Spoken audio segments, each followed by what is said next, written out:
तो अन्नपूर्णा ने कहा था, ए शंकर, मैं उस गरीब से गरीब व्यक्ति का भी भंडार भर के रखूंगी, बस एक गलती नहीं होना चाहिए कि जहां भोजन बने उस स्थान पर बैठकर, उस स्थान पर खड़े होकर भोजन बनाते समय उस भंडार गृह में जूता नहीं होना चाहिए। तो मैं भर दूंगी भंडार।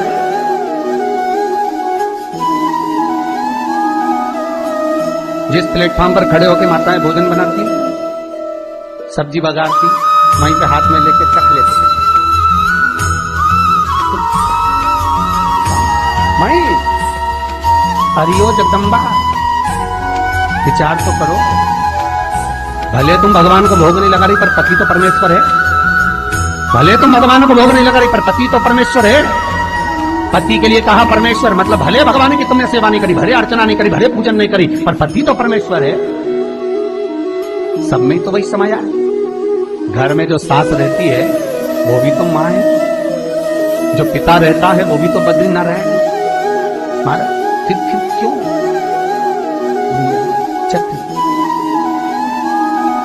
तुम चक चक कर भी बनाना तो भी तुम्हारे घर में स्वाद नहीं रहेगा।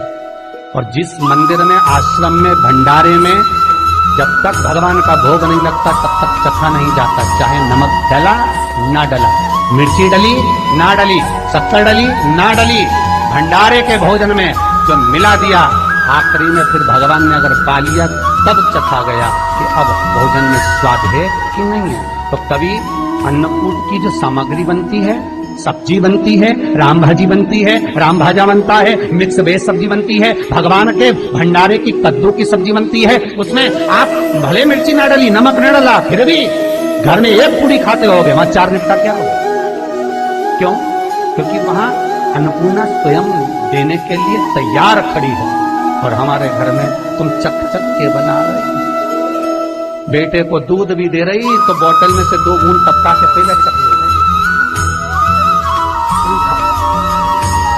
बाहर चले जाओ, बाहर चख सकते हो, बाहर जाकर पाओ। एक बच्चे के लिए दूध में शक्कर ले जाओ। चाय बनाते हुए गैस के ऊपर चाय रखी है, मई उकल रही, मई से चाय की चन्नी से लेके फिर चख गई।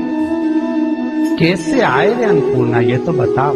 लोग कहते हैं हमारे घर में सारा सुख है गुरुजी, पर शांति नहीं है। हमारे शांति ना जाने चलेगी क्योंकि किचन में किचकिच भरा गई। शांति कहां से होगी? वहां इतना किचकिच भरा हुआ है। प्रेम, करुणा, वात्सल्यता, स्नेह, समर्पण समाप्त हो गया। तो लड़का और लड़की का विवाह नहीं हो रहा, बहुत हताश हो गए, परेशान हो गए, विवाह संबंध जमी नहीं रहा। किसी भी बुधवार के दिन तांबे के कलश में चने की दाल को भर लीजिए, किसी भी बुधवार, और तांबे के कलश में चने की दाल को भर लो, उसमें 2 गोल सुपारी रख लो, पूजन वाली सुपारी रखकर 2 सिक्के उसमें रख लो, पीले कपड़े से मुख बांध दो, उसका पूजन करो बुधवार के दिन भी, और गुरुवार के दिन उसका पूजन स्नान करने के बाद करना। पर घर में किसी से बात मत करना, मुख से शब्द मत, मुख झूठा मत करना। पूजन करने के बाद उल्टे हाथ पर कलश को रखकर सीधे हाथ से ढककर कोई ब्राह्मण के घर में जाकर साथ में किसी को ले जाओ, बिना बोले, बिना बात करे, बिना कहे, साथ जाकर ब्राह्मण का दरवाजा बजा दे, बात कर ले और में गया, पर तुम्हें नहीं बोलना। और वो कलश ब्राह्मण की अपनी कामना कर कर वो कलश का दान दे दिया गया। हमारा ज्यादा से ज्यादा 4 महीना, 3 महीने के अंदर विवाह संबंध पक्का हो जाता है। विवाह चने की दाल का दान कोई सहज नहीं है। जिस नारी का रजोधर्म के अंतर्गत नारी को जो परेशानियां होती हैं, कोई के 8 दिन पहले, 4 दिन पहले, 3 दिन पहले कहीं ना कहीं रजोधर्म के अंतर्गत जो बीमारियां होती हैं, उसके लिए महाराज 7 चने की दाल के दाने तुलसी महारानी के सामने कटोरी में रखकर तुलसी के 3 पत्ते उसमें डालकर अपनी मनोकामना कर कर तुलसी में 3 बार जल छोड़कर वो तुलसी और वो चने की दाल ले जाएं और उसको धीरे धीरे कर कर एक एक कर कर सुबह शाम दोपहर में उसको खा लीजिए। रजो धर्म से जुड़ी हुई परेशानी समाप्त। कोई सहज नहीं है महाराज। चने की दाल को स्वर्ण दान का भी भाव कहा गया। हमारे हिंदू धर्म में चने की दाल को स्वर्ण दान भी करते। जो व्यक्ति स्वर्ण दान नहीं कर पाता वो चने की दाल का दान कर देता है, तो स्वर्ण दान के बराबर मान्य ना। फिर निवेदन करा, चने की दाल का व्याख्यान वर्णन फिर किया गया। मान लो कोई प्लाट है, कोई प्रॉपर्टी है, कोई जमीन है, कोई जायदाद और नहीं बिक रही, बहुत परेशान हो गए, लाखों करोड़ों रुपए तुम्हारे डूब गए और ये प्रॉपर्टी बिके, तब तुम उगरो, तो उसके लिए चने की दाल को एक रात्रि पहले रविवार के दिन घर में गला लीजिए और उसको गलाकर दूसरे दिन उसमें थोड़ा सा चंदन मिलाकर पीस लीजिए। और पीसना आपको मिक्सर में नहीं है, पीसना आपको सिलबट्टे पर, चकोटी पर जो आपके यहाँ उससे उसको पीस लीजिए। और पीसने के बाद उसमें थोड़ा सा दूध मिलाकर शिव मंदिर में जाकर शंकर भगवान के शिवलिंग का सोमवार के दिन लेपन करिए। लेपन कर अपनी कामना कर शिवलिंग पर 3 उंगलियां लगा दीजिए। अपनी कामना कर जो 3 उंगलियां आपने लगाई है, उंगली हटाते समय चंदन के लेपन को जो लगाया आपने, चने की दाल का लेपन, स्वर्ण का लेपन, उसको हम कहते हैं स्वर्ण लेपन, उसको लेकर आ जाइए। मारो, उसको थोड़ा सा लेकर आ जाओ, एक किसी भी फूल में उसको लगाकर जो जमीन, जो प्रॉपर्टी, जो जगह बेचना है वहां पटक दीजिए महाराज। उसके ग्राहक आना चालू हो जाएंगे और वो प्रॉपर्टी शीघ्र दिख जाएगी। आपकी कामना के अनुसार कितने में आपको बेचे अपने अनुसार। महाराज चने की दाल स्वर्ण दान के बराबर है। चने की दाल को सहज नहीं समझा जाता, गुरु भक्ति के लिए बहुत मूल है। माताएं कई बार पीले गुरुवार करती हैं या केले के पेड़ के नीचे पूजन करती है तो चने दाल समर्पित करती है। क्यों करती है? उसका भाव है स्वर्ण दान के, वांछित फल की प्राप्ति के, मनोकामना के लिए। जिस जमीन में फसल कम होती हो, जिस जमीन में प्रॉपर्टी के अंतर्गत कहीं लाभ नहीं मिल रहा हो, जो कई लोग वो जमीन की दलाली का काम करते हैं ना, जमीन बेचवाते हैं, खरीदवाते हैं और कोई लाभ ही नहीं मिल रहा, कई दिनों निकाल दिए, साल निकाल दिए, कोई लाभ नहीं हुआ, तो निवेदन है शंकर भगवान के मंदिर में शिवलिंग पर 108 चने की दाल समर्पित करो। उस 108 चने की दाल को प्रदोष के दिन शाम के समय समर्पित कर उस दाल को उठाकर लिया, जेब में पीले रुमाल के साथ उसको बांध कर रख लो। किसी प्रॉपर्टी का सौदा कराने जाओ, उसको पटक कर लेकर जाओ, आपके लाभ होना चालू, सौदे होने चालू, आपको कमीशन मिलना चालू। करना आपको है। कोई भी चीज जो भगवान को समर्पित हो रही है उसमें कोई चीज में सहजता नहीं हो सकती, विषयता का भाव है, उसके अंदर सुख का भाव, सुख का अनुभव रहता है। मारो ये भी जाने दो एक और सरल भाषा में, आपका बहुत तेज सिर दर्द हो रहा हो, बहुत तेज हो रहा हो और लग रहा है कि आज तो बहुत तेज सिर दर्द हो रहा है, ये प्रैक्टिकल आप तुरंत कर सकते हो ना, घर पर कभी भी कर सकते हो। बहुत सिर दर्द हो रहा है, 7 चने की दाल के दाने लेना 7, और आपके घर में ही कोई शंकर जी का शिवलिंग हो, उस पर एक एक कर श्री शिवाय नमस्तुभ्यम कहकर चढ़ा दो।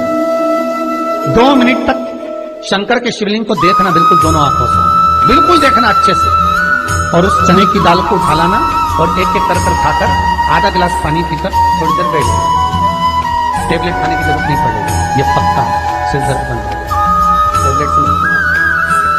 विश्वास होना चाहिए। फिर निवेदन करूंगा, विश्वास का पहला शब्द है विष और दूसरा शब्द है आस। तो विष को त्याग कर आस लगाकर शिव के चरणारविंद में, भगवान के चरणों में बैठ तो पकड़। चने की दाल श्री हनुमान जी महाराज को भी स्मरण कराती है। महाराज को भी चने की दाल चढ़ती है, चने की दाल का लड्डू चढ़ता है।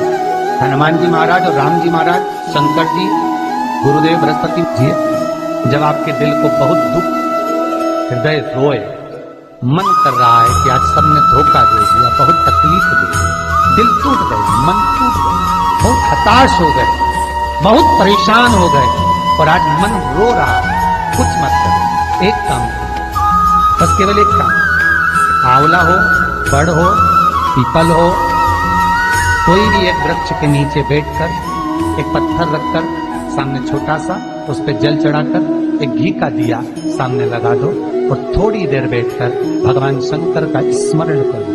थोड़ी देर, आपको जितना आपको गम मिला है, दुख मिला है, तकलीफ मिली है, थोड़ी देर, मात्र 5-7 मिनट भी बहुत है।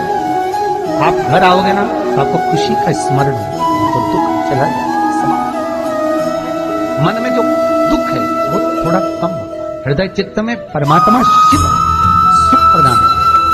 अकाल मृत्यु हो मरे जो काम करे चंडाल का, काल उसका क्या बिगाड़े जो भक्त हो महाकाल का।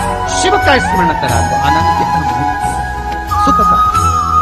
तीर्थों का स्मरण करा। महाराज नित्य स्मरण भाव में भगवत चर्चा का।